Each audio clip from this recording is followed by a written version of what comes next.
A man walked into the underworld to bring his wife back from the dead. The gods of death said they would allow it on one condition. He had to walk out without looking back at her until they both reached the surface. He made it almost all the way. Then, just before the exit, he turned around to make sure she was still there. She was, and the moment he looked, she vanished forever.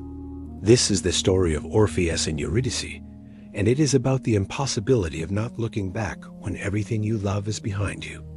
The myth of Orpheus and Eurydice is preserved in sources from Virgil's Georgics to Ovid's Metamorphoses, composed in the 1st century BCE and 1st century CE, respectively.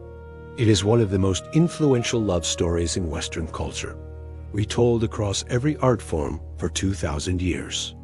The story contains a descent into death, a negotiation with gods, and a single catastrophic moment of doubt that destroys everything. What makes this myth devastating is how preventable the tragedy is. Orpheus does the impossible. He charms death itself with his music. The gods agree to let Eurydice return. All he has to do is not turn around. That's it. One simple rule. And he cannot follow it. That failure, and what it says about love and trust, and the human inability to accept what we cannot see, is what the story is actually about. If you're following the complete Greek mythology series, subscribe to Snap Old Myths and hit the bell. We're building every major myth in order. Like this video if you want more, and let's get into the descent. Orpheus was the son of the muse Calliope, and either the god Apollo or a mortal king named Ogyges, depending on the version. Either way, he inherited divine musical ability. His voice and his lyre could charm anything that heard them. Animals, trees, rivers, even stones would move to follow his music. He was not a warrior. He was not a king. His power was beauty and the ability to move hearts.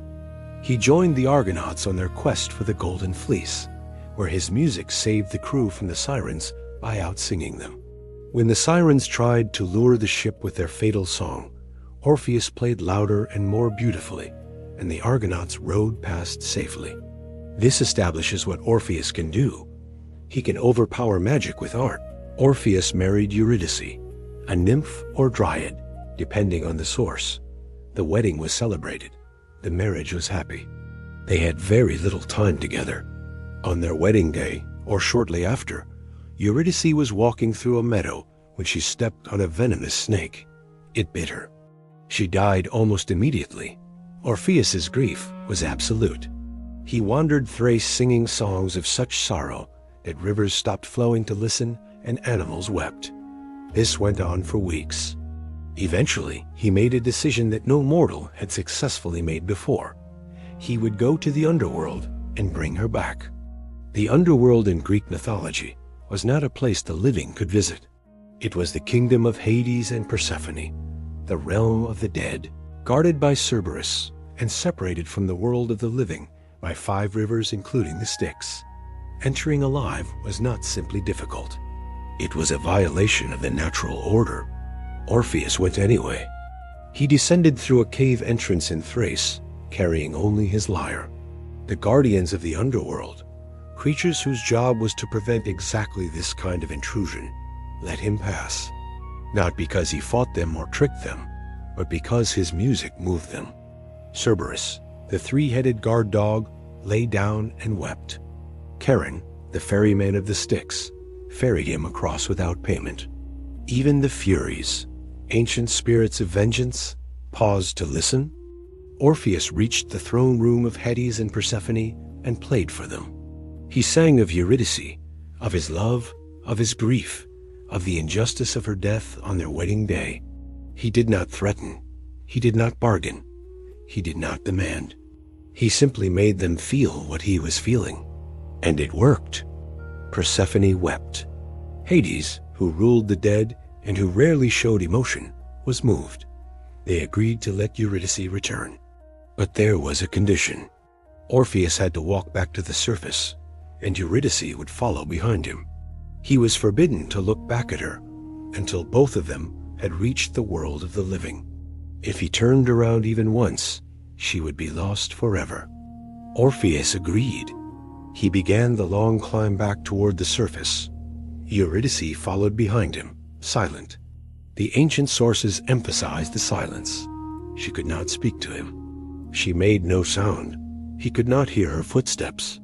All he had was the god's promise that she was there. The ascent took hours. The path was dark, winding, steep. Every step took Orpheus further from certainty. He could not see her. He could not hear her. The doubt grew with every step. What if the gods lied? What if she was not really following? What if she stumbled and fell behind, and he walked on without her, leaving her in the dark? He walked faster. The doubt became unbearable. He was almost at the exit. The light from the upper world was visible ahead. Just a few more steps, and they would both be free. And that is when Orpheus turned around. Eurydice was there. She was right behind him, exactly as the gods had promised. For one moment, they saw each other. Then she began to fade. She reached for him, tried to speak, but no sound came. She was already being pulled back into the darkness. Orpheus tried to follow her, tried to go back down, but the way was now barred. The dead cannot return twice. Eurydice was gone. Orpheus tried to descend again. He returned to the cave entrance and begged to be allowed back into the underworld.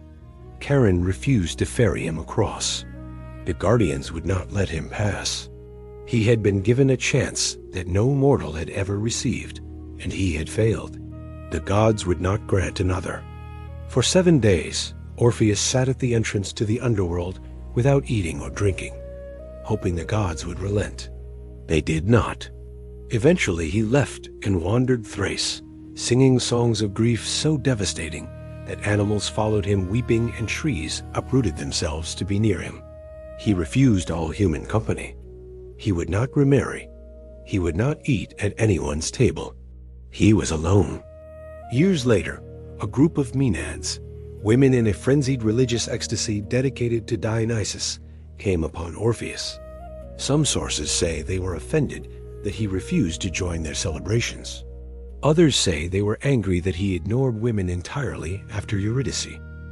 Either way, they tore him apart. They ripped him limb from limb, and his head and lyre were thrown into the river Hebrus. The head continued singing even as it floated downstream. The head and lyre drifted to the island of Lesbos, where they were recovered and buried. Lesbos became sacred to music and poetry. Orpheus's lyre was placed in the heavens by Zeus as the constellation Lyra. His soul descended to the underworld, where he was finally reunited with Eurydice. In death, they were together, but he never got to bring her back to life. So why did Orpheus turn around? The ancient sources offer no single explanation, but the possibilities are revealing. The most common interpretation is doubt. He did not trust that she was really following. The gods had promised, but promises from gods are not always reliable. He needed to see her to believe she was there. Another interpretation is love. He turned not because he doubted, but because he could not bear to walk ahead of her any longer. He needed to see her face. The prohibition against looking was impossible precisely because love demands presence, demands eye contact, demands assurance. You cannot love someone you cannot see. A third interpretation is impatience. He turned too early, just before reaching the threshold. If he had waited just a few more steps, they would both have been free. He failed not because he lacked faith, but because he lacked the self-control to wait when the end was in sight. He was almost there, and almost is not enough.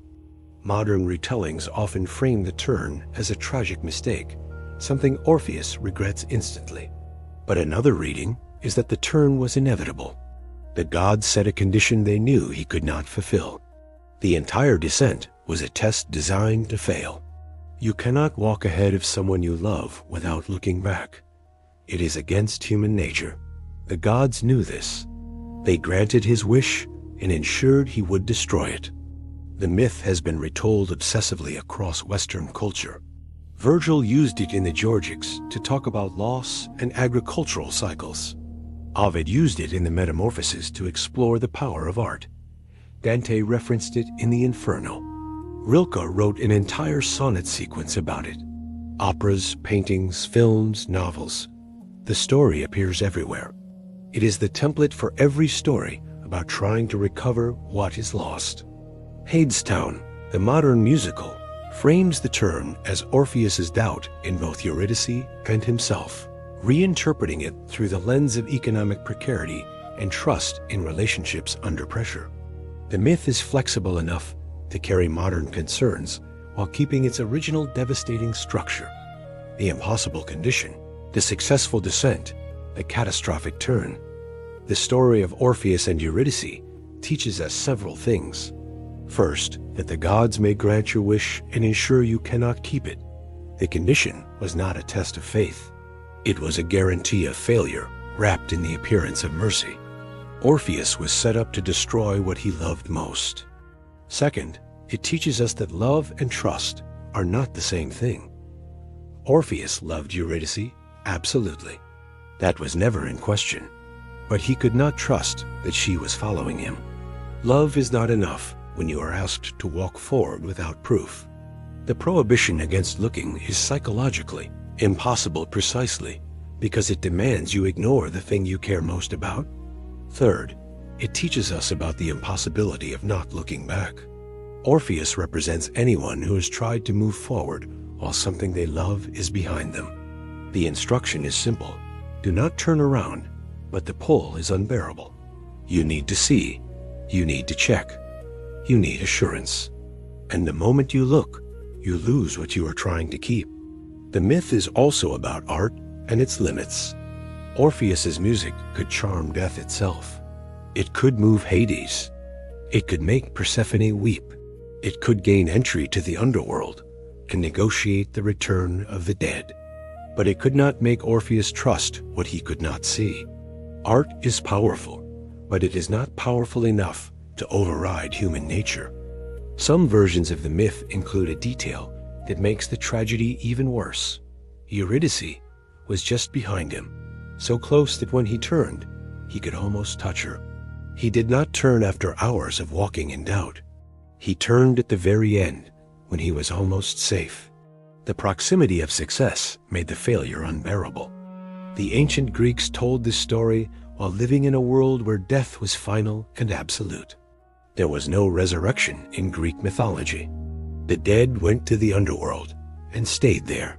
Orpheus's attempt to bring Eurydice back was an attempt to break the most fundamental rule of existence.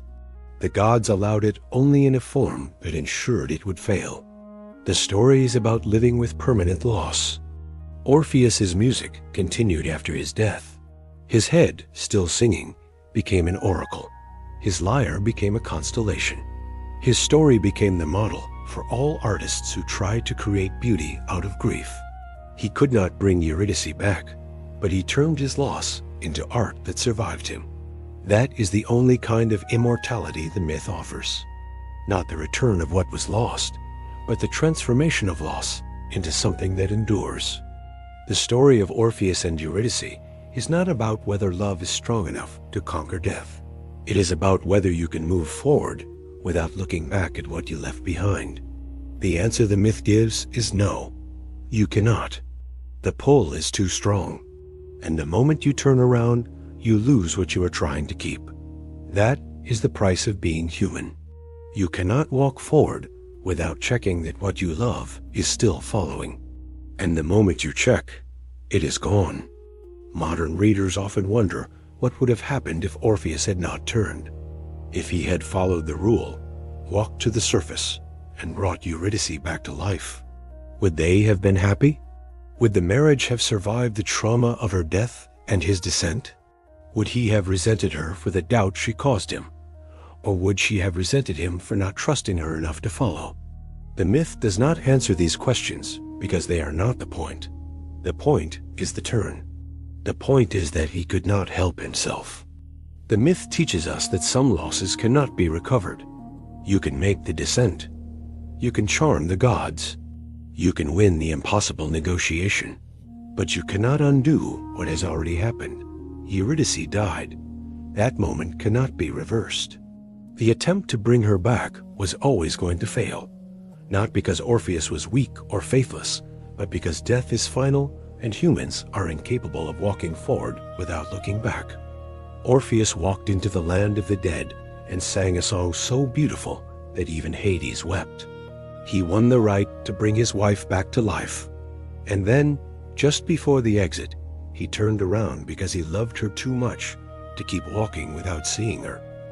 That one look cost him everything. It is the most human moment in all of Greek mythology. Orpheus walked into the land of the dead and sang a song so beautiful that even Hades wept. He won the right to bring his wife back to life.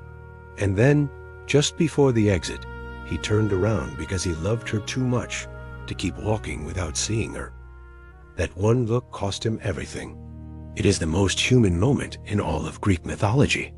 Years later, when Orpheus died and his soul descended to the underworld, he finally found Eurydice again. They walk together now in the fields of Asphodel, and he can look at her as much as he wants. But he never got to bring her back. He never got to save her. The myth is not about reunion. It is about the moment of failure, the turn, the look back that destroys everything. That is what we remember. That is what the story teaches. This video was created by combining human research and script writing with an AI-assisted visual production, bringing these ancient stories to life for modern audiences. For more Greek mythology, related books, and the AI tools we use to make this content, check the links in the description below.